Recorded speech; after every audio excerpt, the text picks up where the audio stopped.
Hello, hello, hello. Welcome to the Living A Course in Miracles audio book club. Today is Friday, December 29th, 2017, and we're going to be going over chapter 7 or session 7 of the Living A Course in Miracles audiobook, which is a workshop conducted by Kenneth Wapnick and his wife Gloria, and it's about 9 hours long, and basically it's about living A Course in Miracles. So today we're going over chapter 7.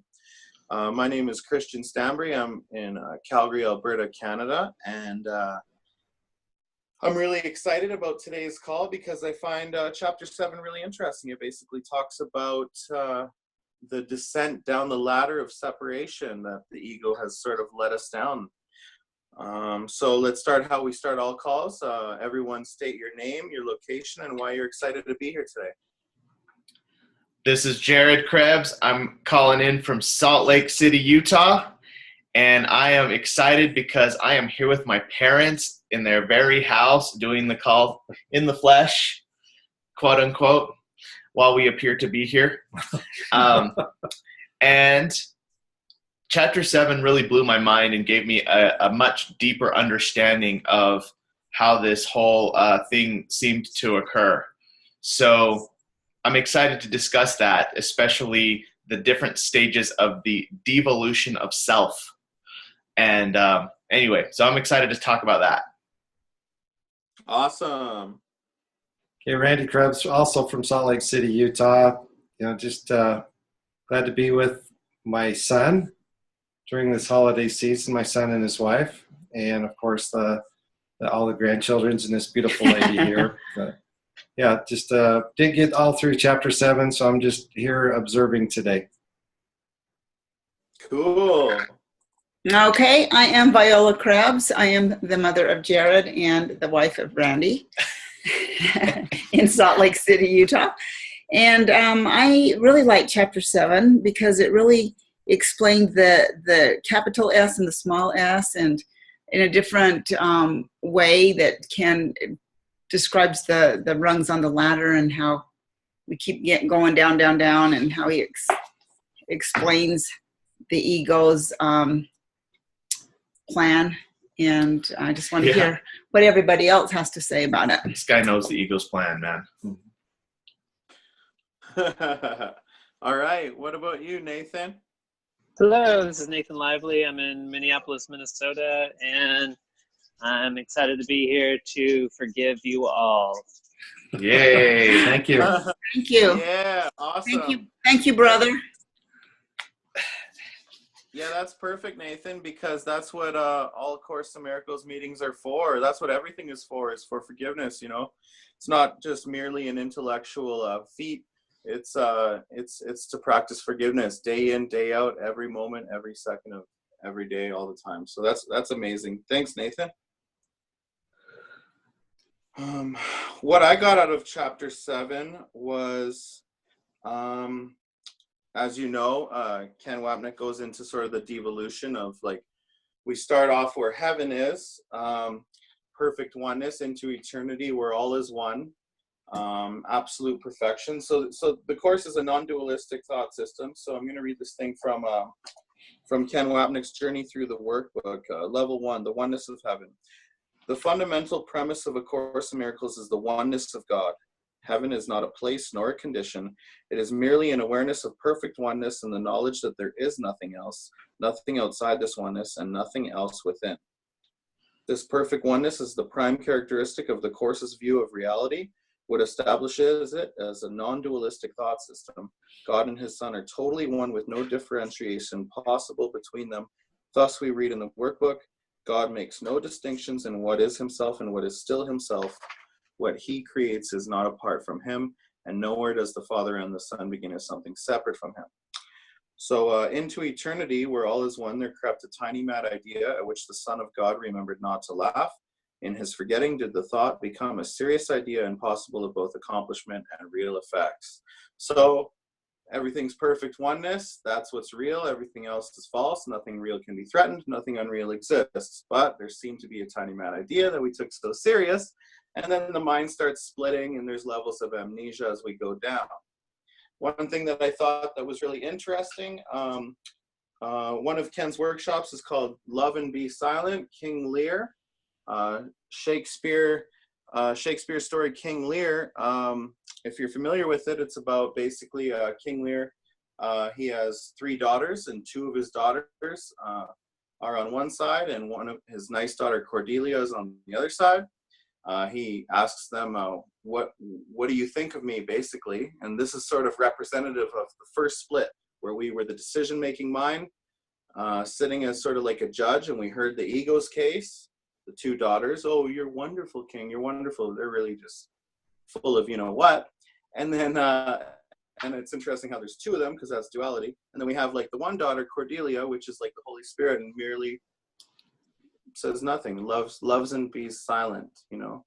So us in our furious ego state that enjoyed our specialness, we decided to listen to the 2 daughters, and then another level of amnesia that goes down. So I found that to be really interesting. And the other thing I really like is that there's not really anything that explains what happened before the Big Bang, you know, and this kind of like gives us answers to like what occurred before what seemed to occur, you know. So I think that's really cool, because nothing else does that.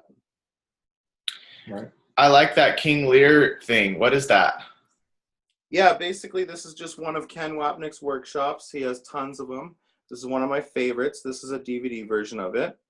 It's called Love and Be Silent, King Lear, Defenselessness and A Course in Miracles. So yeah, Shakespeare, believe it or not, was enlightened. And he got in touch with this sort of aspect of our unconscious mind that has basically the ego on one side and the Holy Spirit on the other side. And the Holy Spirit, love does not condemn or react to illusions. So when the mind split, we had the decision-making mind as a sort of like in a judge position. We hear the 2 daughters of the ego. We like what it's saying. It's sort of feeding into our specialness. And then we turn, and of course this is all metaphorical, it's a story. And then we turn to, and what do you have to say, Holy Spirit, about this whole thing? And the Holy Spirit just merely smiles. Has nothing to say about the whole thing, because there is nothing to react to, right? But we don't like that. Well, nothing will come of nothing, King Lear says. And so then we choose the ego. That's so cool. Mm-hmm. Yeah. Wow, thanks for sharing that. I didn't know Shakespeare was enlightened. Yeah. Yeah, it's pretty interesting. I believe it. So my thing that really stood out to me was exactly what you just described, which is that we basically devolved from being in perfect oneness with God, Christ, self, capital self, to the tiny mad idea, to the decision maker. You say, is that the small self? Is the decision maker the small self? The decision maker is kind of like the first split after the tiny mad idea. On the chart, it says Son of God. It says decision maker / Son of God on this chart. Yeah, because in like basically in heaven there is no like Son or Christ. Like these are nice symbols, right? But as soon as there seems to be a split, then the symbol that is used as the decision maker is like the Son of God. So is that the small s? The decision maker is the small s? The decision maker is It's a big S. I'm looking at the chart right here. well, I can't really see it, but it says Son of God, capital S, Son of God, decision maker, dreamer, observer. Okay. But that's the Son of God that I guess we are. I don't know. yeah, like basically, so the first split was us as a decision-making mind choosing between the ego or the Holy Spirit. We chose the ego. Boom, level of amnesia. We forget that rung. We go to the next rung where now the ego has to devise a plan to get us to leave our mind, because us as the Son of God chose the ego, and it realizes that if we can choose against it, then it's finished. So it has to devise a plan to get us to never be able to change our mind. So it has to make us mindless. It has to convince us to leave our mind. So that's where the ego decides to create this story of sin, guilt, and fear. You sinned, buddy. You took God's life. And now guess what? He's going to come back to life, and he's going to come take it from you. One or the other. An angry father pursues his guilty son, kill or be killed. So just imagine the ontological terror and fear that must have been like. What's ontological mean? I think it means like just on a grand, like sort of like universal scale. That's what I think it means. Let me look that word up. As I heard him use that word a lot. Ontological. Thanks for checking it out. Relating to the branch of metaphysics dealing with the nature of being. Ontological arguments. Showing the relationships between the concepts and the categories in a subject area or domain. An ontological database. So, so relating to the branch of metaphysics dealing with the nature of being, which is what we're talking about. So I think that would say almost like not only were we guilty, but like, or that we sinned, but that we are the guilt and the sin, you know? Like we basically just felt it at such a huge scale, this guilt and fear, that it was so tremendous, like basically so the ego convinces us you sinned, you're guilty, and you should be, and then and you better fear the punishment that's coming. So we say, well, what do I do? You know, and the ego says, well, we'll click our heels 3 times, and just like Dorothy, we'll go poof, and I have a place where you can go where God will never be able to find you, and that's basically this world. So you'll get to have your cake, your individuality, and your specialness, and you'll get to keep it, and you, instead of you feeling this guilt, like everyone else will feel it, you know, everyone else will be the guilty bastard. So we left our mind, and projection always follows denial. So we denied the guilt and fear, and boom, the projection of the physical universe. Wow. We land with a big thud at the bottom. Does the veil of forgetfulness mean also that we kind of forgot about the ego? Because like initially we don't even know about the ego. Yeah, there's a few veils of forgetfulness, which is like the course will call it like the double shield of oblivion, where like you forget the preceding rung that you were on. So the first rung was like where we were the decision maker, boom, we chose the ego, boom, veil of forgetfulness. We split down to another rung. Then the ego tells us this whole sin, guilt, and fear fiasco. We believe that, boom, the projection, we're mindless all of a sudden. We forget all about that. It's unconscious to us. We're basically bodies, or we think we're bodies in this. And somehow we're actually learning how to choose again through forgiving everything. Yeah, because what forgiveness does, and if you're really proficient, you really practice it, it starts to kind of like show you that you're not you, and that you're really a mind. And as this awareness cultivates, we start to recognize more and more that I'm a mind, mindfulness. And then you really start to, you start to get back to and you just keep choosing that. And that's about where I'm at with it. Like, I'm kind of just starting this forgiveness journey, and I'm getting sort of glimpses of that awareness that, so I'm becoming a little more mindful. The ego's very scared of it. So it's definitely a process, but if you don't do it, if you don't practice it, then there's no point. It's awesome, man. It is really cool. So it looks like the Son of God, like in heaven, there is no Son, or there's just Christ and God, and it's all one, and it's better than we can even comprehend or fathom with our sensory apparatus bodies. And when we had that tiny mad idea, the Son of God kind of emerged as a decision maker, dreamer or observer. If it's dreaming, it's identifying with the ego. If it's observing, it's identifying with the Holy Spirit. Yeah. And we want to get back to that place where we can choose again. Exactly. And every time you practice forgiveness, you are indeed choosing again. Ooh. Well, I want to keep choosing again, man. I'm motivated. Yeah. All right. I'm done on my stuff. I think for me, it was more about just clarifying these things. Go ahead. Cool. And one small thing about the story of the prodigal son, so like that's a really beautiful story that Jesus really did tell 2,000 years ago. And like at the end of the story, like the father's not mad or anything. Like he doesn't even know that the son is super guilty and stuff. He says, "I will have none of this. Let's kill the fattest calf and celebrate." Not so good for the calf, as Ken would say.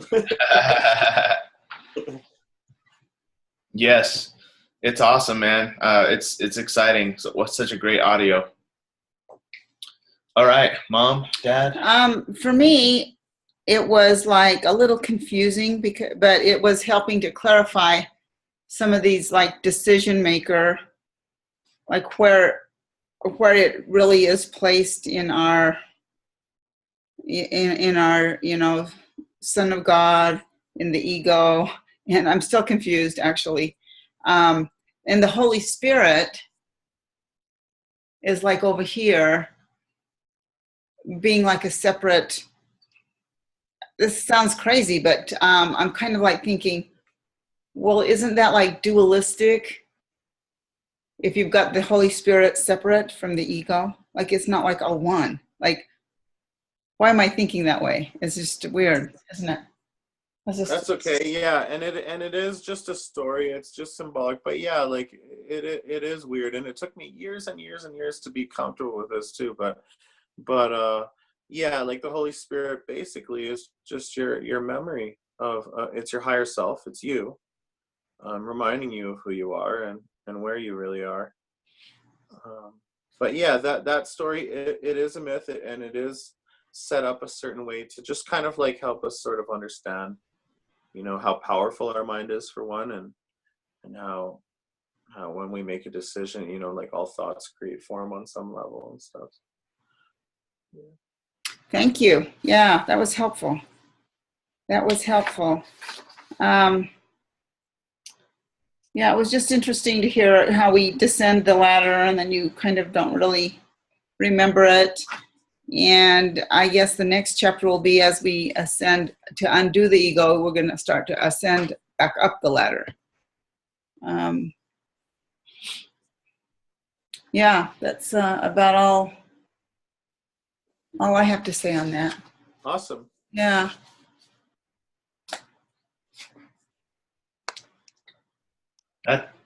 Hey guys. Oh, are you going to say something, Randy? No, go ahead, Nathan.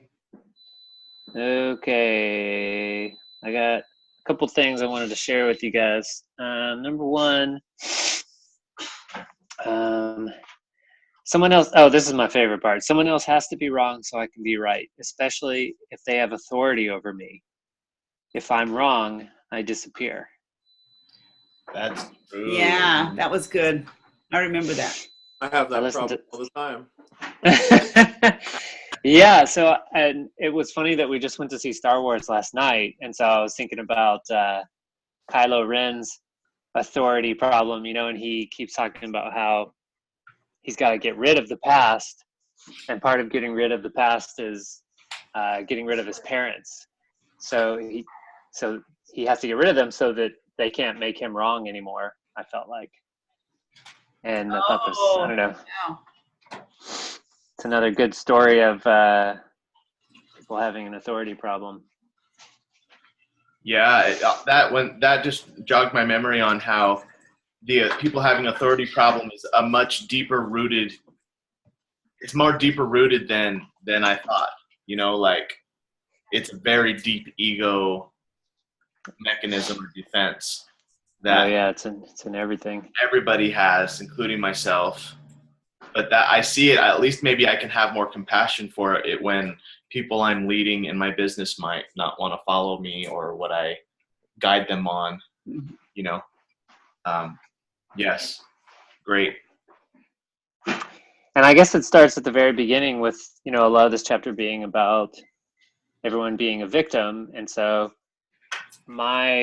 starts out with my parents being wrong for bringing me into this world. And so I'm a victim of that situation. And so I think that also connects to the authority problem. Anyway, that was kind of my favorite part.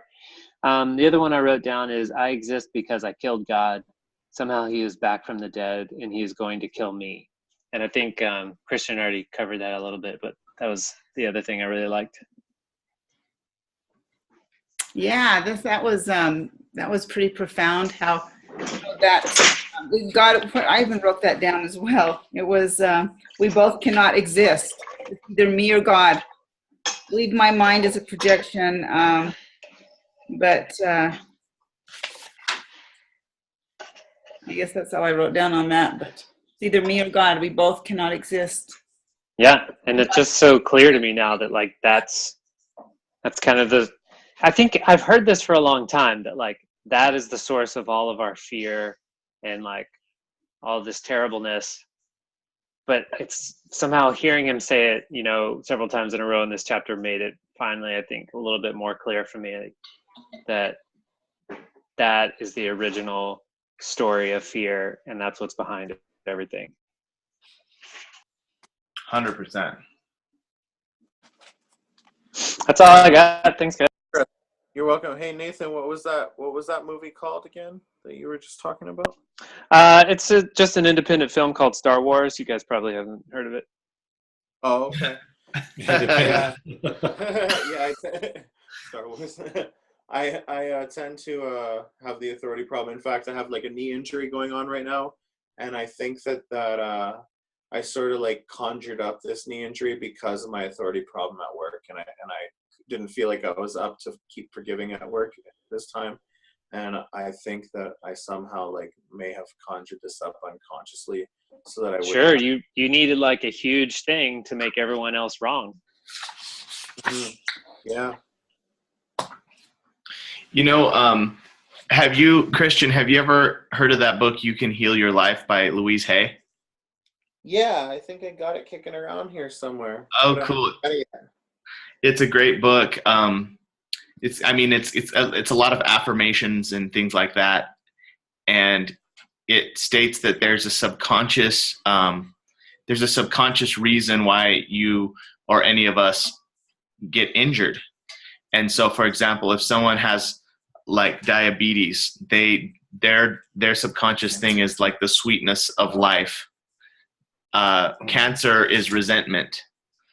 When I hurt my ankle, it was my subconscious pattern was I was working too hard. I didn't have enough pleasure, and so hurting my ankle is like that's the mental pattern.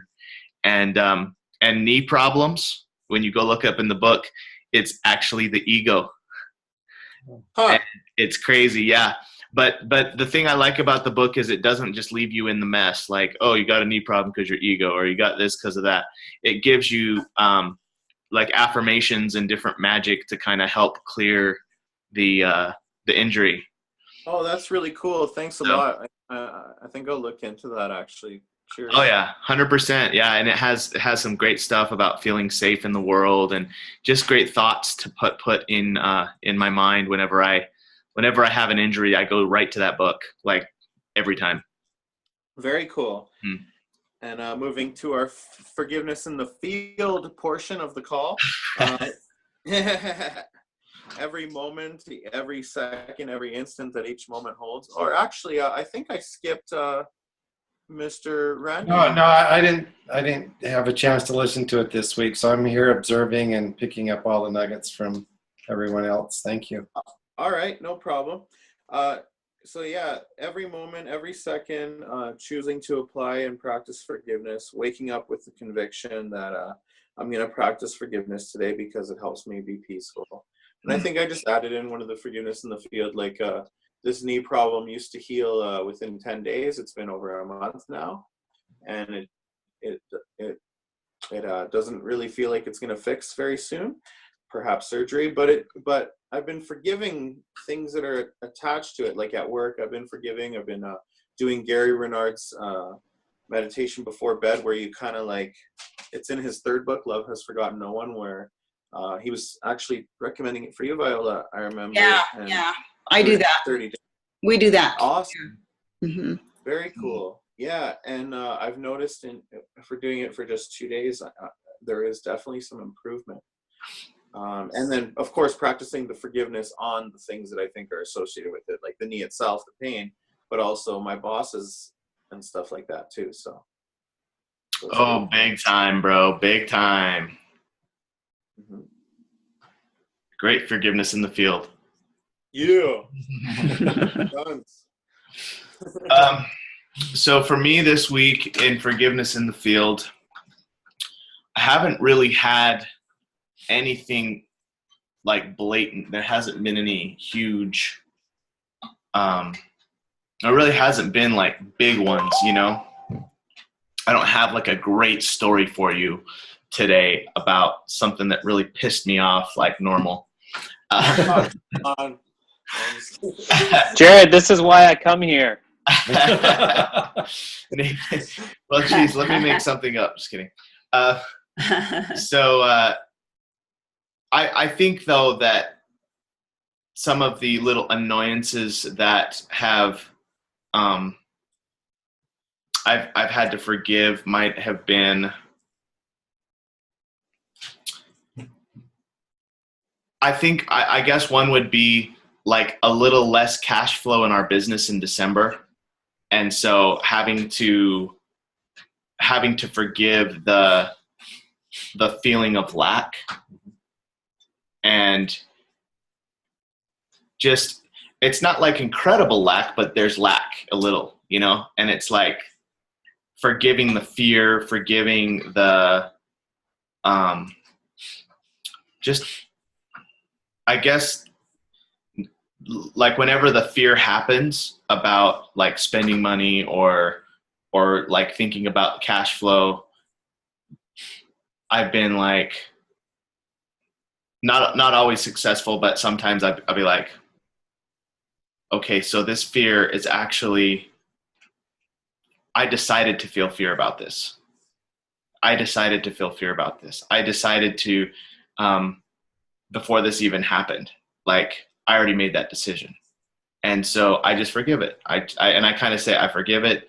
And then it kind of dissipates, you know, and then it comes back, and then it dissipates, and then it comes back. And so I'm kind of in the mode of, I don't care right now, like whatever, I'm just going to let it be. And then I'll forgive it when it comes up. And also we've had some real estate deals where like, if one of them comes through, like all this money could come to us at once. And it's been interesting to watch that roller coaster of emotions on like being so happy when you think it's like it happened, and then being sad when it hasn't happened yet, and whatever else, like this roller coaster of emotions. So regardless, I've made the decision to forgive the fear. Just forgive it. And then I'm okay. And then, you know, it'll bug me later.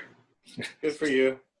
So there you have it, guys. That's my little recurring nagging fear that has been my forgiveness in the field. Hope that's good enough for you, Nathan. You know, that's all right.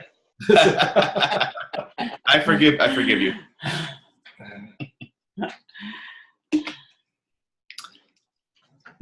Okay, I'll go next. I haven't really had anything this week either, as far as like it's been Christmas, it's been joyous, it's been wonderful. But I have noticed, and this hasn't just been in this week, but I've just noticed my health journey in the last 3 months, that I feel guilty that I don't feel worse, which makes no sense, because I really like it's been, like I've been through all these chemo treatments, and I just, like, people see me and they're like, you look so good. And they're like in shock. And I'm like, yeah, I do. Like something, you know, then I feel guilty because maybe I should be like really sick. And then I'm like, no, that's stupid. Why would you want to do that? So I'm very grateful. And I just made a decision that I'm not going to feel guilty about feeling okay, you know, with like a really good decision. Yeah, the ego is pretty silly, and but it's cool how you can see what it's up to, you know. That's that awareness. That's cool. Yeah, I feel guilty about feeling good. Hello. That's great. It is, and she does look great. Oh yeah. And I think for me, this week has been just more joyous. I mean, I've been surrounded by grandchildren, been surrounded by my son and his wife, and I haven't really had anything this week that has really made me something that I have to forgive. Nothing at all. Even with Blake not going with his dad. I mean, coming late with his dad. Yeah, that was okay because I think Yeah. the daughter was good with it. So yeah, it's been a good Christmas week, even though it's a little more low key than what we normally do, just based on keeping it low key for Viola. But yeah, it's this will probably be the first New Year's Eve that we haven't gone out and done something in the last 42 years. We have to forgive them. Wow. Which is which is okay. I mean, it's just what it is, and just. Oh, I know. I do. Celebrate That reminds me of a forgiveness that happened this week. I was in the show house. In the movies, we went to see Ferdinand with Jared and Crystal and Audrey and like I'm in this little theater and it's like people are sick and I'm like really don't want to get sick because I go into surgery in a few weeks and I'm building blood cells and blah blah blah whatever. And so I put this little mask on and I'm like hearing these people cough and so I like look and I'm like okay. And then somebody else would cough and then I said, you know what? I think I'm going to step out because people are coughing. And Jared's like, what? You're going to step out? I don't hear anybody coughing. You stay. And I was like, okay. Funny, I'm a bit of a germaphobe myself and stuff. Yeah, that's pretty funny. So I did have to forgive and trust the Holy Spirit. I'm like, the Holy Spirit, just have to trust and surrender. It's like, that was just kind of a trusting thing. I had to forgive that I wasn't going to trust the Holy Spirit, that I'd be well and stay well. Good for you, because what can get sick but a body, right? What's that? What can get sick but a body, right? Like only a body can get sick. Yeah. I like how Randy said that there's nothing to forgive because, like, I hear Gary say, like, if there's nothing to forgive, you don't have to go looking for things to forgive. Like, those are gonna happen. Trust me. Like, so just celebrate. And that's Yeah. I like, Randy, how you say that you're so happy to be with your family and stuff. That's really nice. I can hear your genuine happiness, your genuine appreciation, and gratitude for the people around you. That's really wonderful. Thank you. Nathan. Hello. So what other tidbits of Star Wars can you give us? So here's the thing, guys.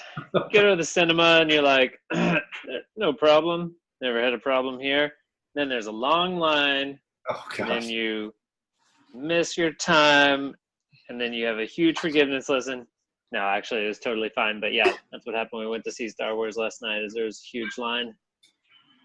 The thing I was going to really share with you guys, my forgiveness lesson from the field, was that my last couple have been about business and financial stuff, and that kind of continued this week because I had to really take a look at how much I earned with this last launch, what that's going to mean for me over the lifetime of the customer, and what's that is going to look like for me in the next 6 months. And it's just different. It is going to mean that I am going to have to change my plans, basically. And I really wasn't looking forward to that.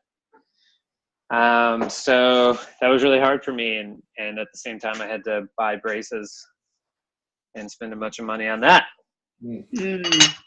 So those were two opportunities there where I was, really tempted to make it real and complain a lot to my wife. And I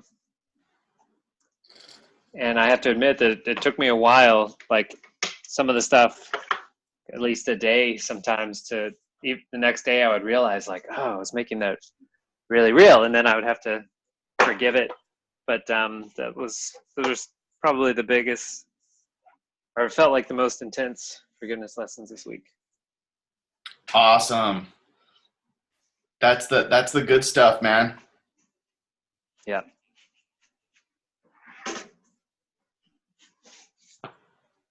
Yeah, so I'll let you close out the call, Jared, whenever you're ready. But thanks for letting me host today. I found that to be a lot of fun, and Good job. I love, Nathan, how you bring so much humor to the call, brother.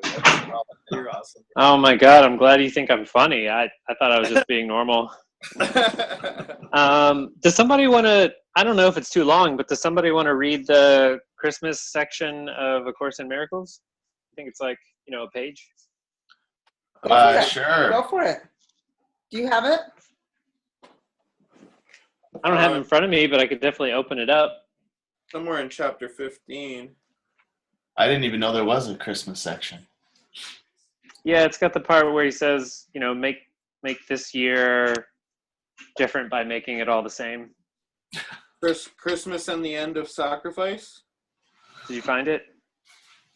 I'm gonna go find it. I want to follow along. It's in the course. Yep. Yeah, I just What page? heard it the other day. page 29. Page 29? 329. Oh, 329. Chapter 15 has like 3 different places where it mentions Christmas, but yeah, he's talking about the end of the section Christmas as the end of sacrifice, where Jesus says, make this year different by making all the same. What a great idea, Nathan. Yeah, do you want to read that? Sure. I don't know. I don't remember how long it was, but to me it seemed like it wasn't super long. It was only like a page, maybe like 3 or 4 paragraphs. It looks fairly long, but I think what I'll do, Maybe you could just grab a section of it. yeah, like I'm thinking the second paragraph and the last paragraph. 329, you said? Yeah, 327, the second paragraph, and then 329, the 10th paragraph. Second paragraph. 327. How thoroughly insane? No. Today we look upon this cruel God. Chapter 15, section 11. Sorry. I was on 327 of the workbook. Oh, yeah. Oh, Christmas. There we go. Okay, so you want to do the second paragraph and the... Second and third paragraph, and then the 10th paragraph. Okay, cool. So do you guys want to read the second, and then like I'll read the third, and then maybe Nathan read the 10th? Yeah. Yeah. Okay. Okay, so number 2 here. The sign of Christmas is a star, a light in darkness. See it not outside yourself, but shining in the heaven within, and accept it as the sign of, as a sign the time of Christ has come. He comes demanding nothing. No sacrifice of any kind, of anyone, is asked by him. In his presence, the whole idea of sacrifice loses all meaning. For he is host to God, and you need but invite him in, who is there already, by recognizing that his host is one, and no thought alien to his oneness can abide with him there. Love must be total to give him welcome, for the presence of holiness creates the holiness that surrounds it. No fear can touch the host who cradles God in the time of Christ, for the host is as holy as the perfect innocence which he protects, and whose power protects him. This Christmas, give the Holy Spirit everything that would hurt you. Let yourself be healed completely, that you may join with him in healing. And let us celebrate our release together by releasing everyone with us. Leave nothing behind, for release is total. And when you have accepted it with me, you will give it with me. All pain and sacrifice and littleness will disappear in our relationship, which is as innocent as our relationship with our Father, and as powerful. Pain will be brought to us and disappear in our presence, and without pain, there can be no sacrifice, and without sacrifice, there love must be. Wow. Nice.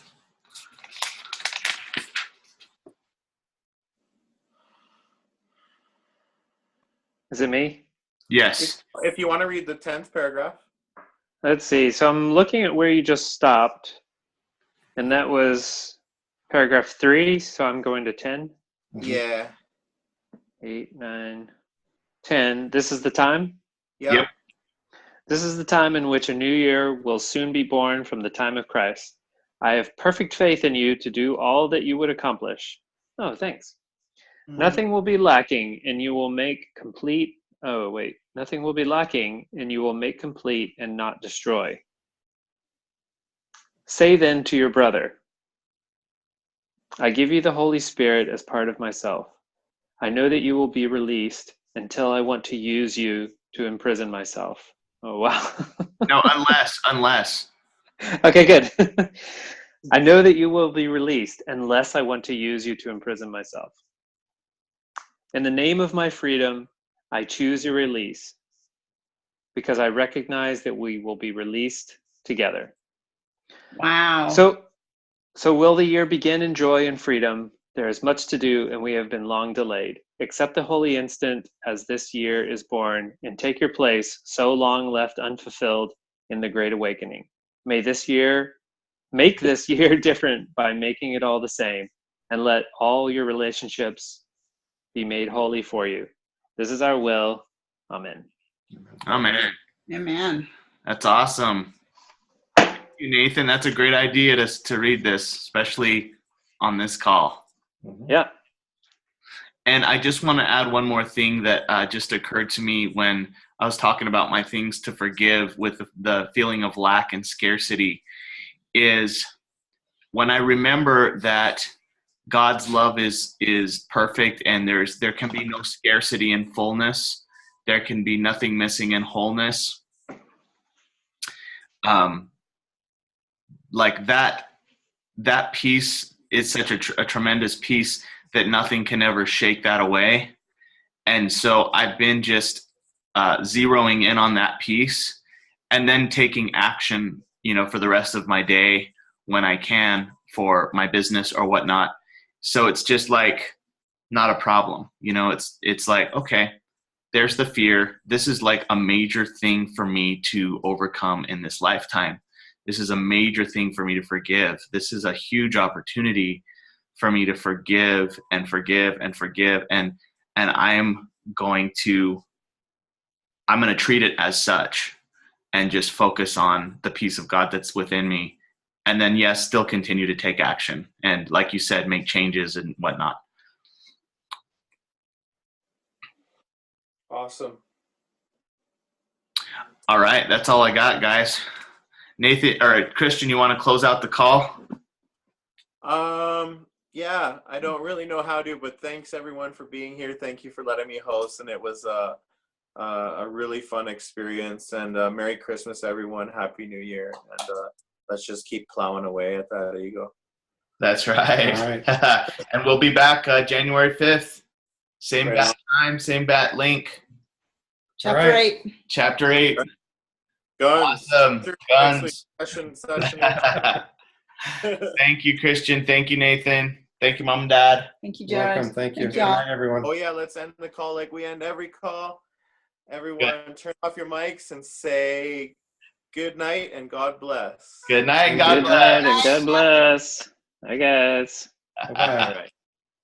See you guys. Where's Angela? Stop the recording. I don't know.